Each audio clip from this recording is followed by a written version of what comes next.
Hi, my name is Lucy. I'm an artist and educator at Pratt Institute, and today we're going to start exploring a project using materials that I bet you already have at home.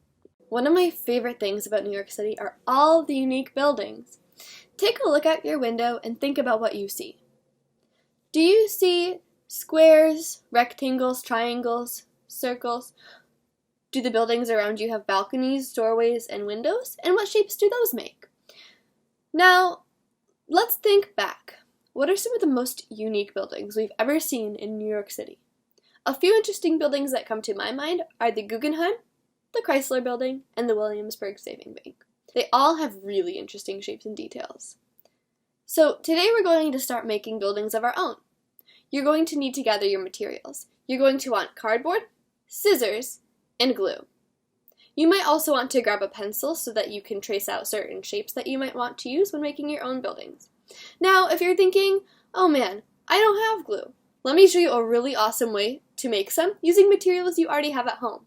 Come on. Alright, I'm in my kitchen now. Isn't that a weird place to make your glue? Well, check this out. All I've got here is a bowl. I've got two mugs. This one's got water in it, and this one has got flour in it. What I'm going to do to start is I'm going to take my water. I'm not going to pour all of it in just yet, but most of it. And then I'm going to take my flour, pour that in. I measured this out so it's about 1-to-1 ratio. 1 cup flour, 1 cup water, or however much you're going to use, the same amount of each. Now you can start mixing it up. Now we've got this really awesome paste. If it feels like pancake mixture to you, you should be in good shape. I'll show you what mine looks like just so that you have a better idea. Alright. I'm going to give you a moment now to go and gather all your materials.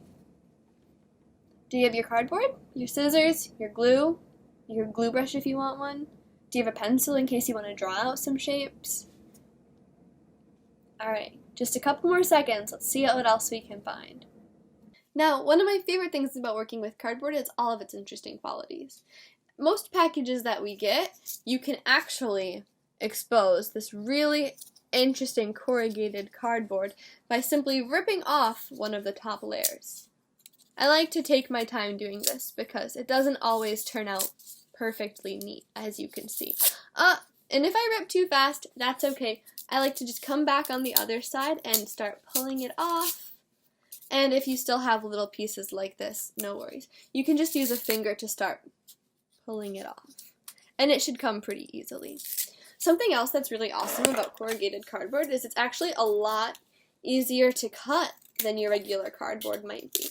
Speaking of which, if you're trying to cut out a piece from your cardboard and you're really struggling and it's really difficult and the cardboard's really hard to cut through, you can ask a grown-up for help cutting it out. Either they can cut out a whole bunch of different pre-cut shapes for you, or if you have a specific idea in mind, maybe grab a pencil and, draw your shape, give it to the grown-up, and I'm sure that they should be able to help you cut it out, no problem.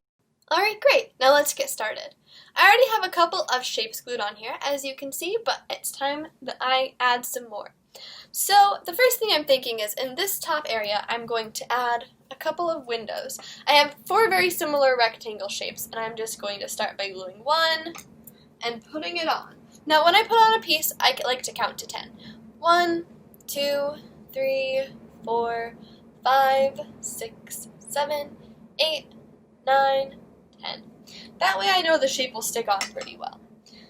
If you find that you need more or less time that works for you, that's totally fine, but 10 seconds normally seems to do the trick. I have my second piece, put some glue on there, put it on.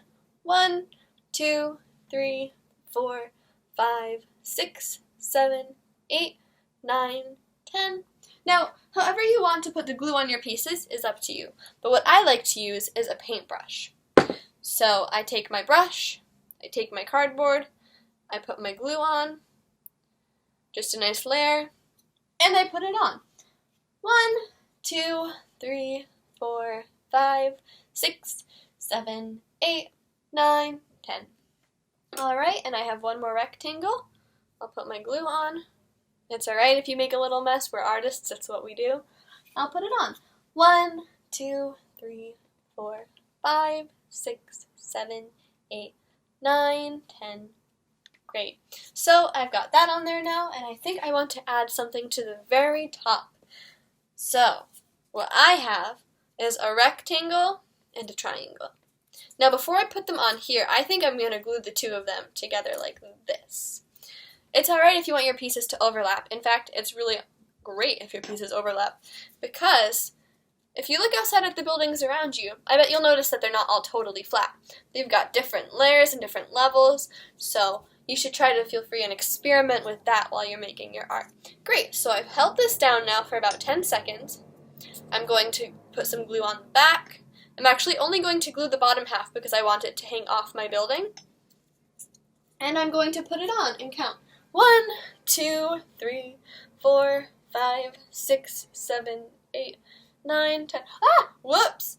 Okay, I noticed that my piece is sideways and I don't want it to look like that.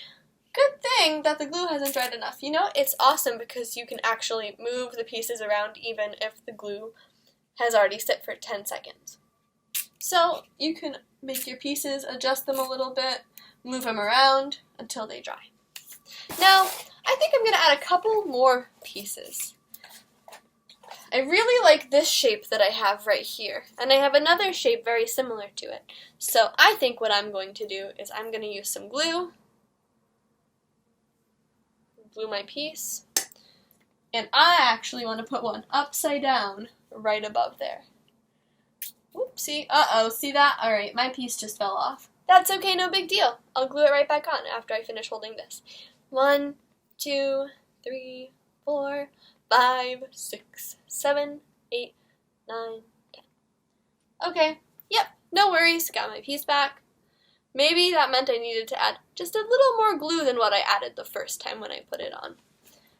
Alright, and there it goes. 1, 2, 3, 4, 5, 6, 7, 8, 9, 10.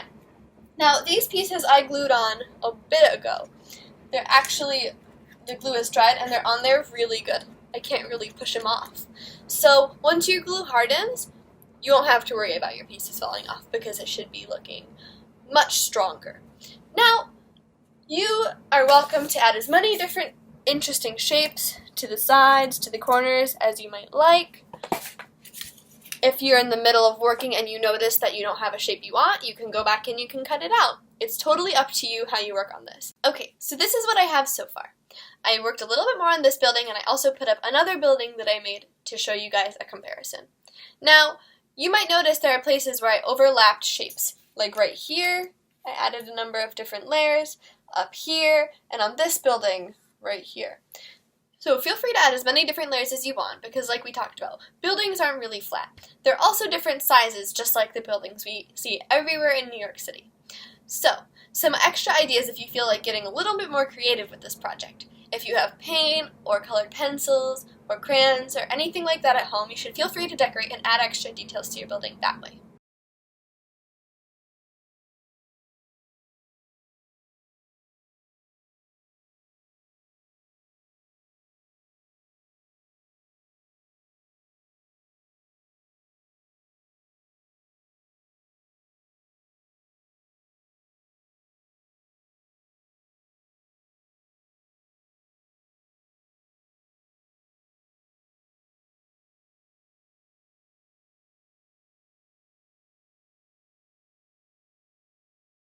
Alright, now that you've gotten started, once you finish, share what you make with us by using the hashtag PrattUseAtHome.